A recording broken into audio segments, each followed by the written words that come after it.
రాజు food blog channel. పచ్చి రొయ్యల 65 తయారు చేసుకునే విధానం. ఫస్ట్గా పచ్చి రొయ్యలు తెచ్చుకొని శుభ్రంగా కడుక్కొని వాటిలో కాస్త గరం మసాలా, పసుపు, ఉప్పు, కారం, నూనె, నిమ్మరసం వేసుకొని గార్నిష్ చేసుకొని 3 గంటలు అలా ఉంచుకోవాలి. పెట్టుకున్న మిశ్రమంలో కొద్ది కార్న్ఫ్లోర్ వేసుకొని కలుపుకోవాలి.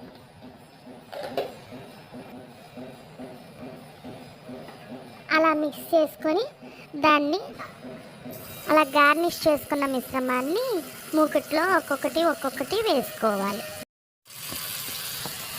ఏరా మావా, ఇది ఆయిల్ వేసినప్పుడు అట్లా పైకి ఎందుకు పొంగుద్దు మావా? ఎవరేసారో చూడడానికి వస్తుందా మాది? అవునా మావా? అయితే ఓకే మావా. ఫ్రాన్స్ 65 చాలా టేస్టీగా ఉంటుంది, యమ్మీగా ఉంటుంది.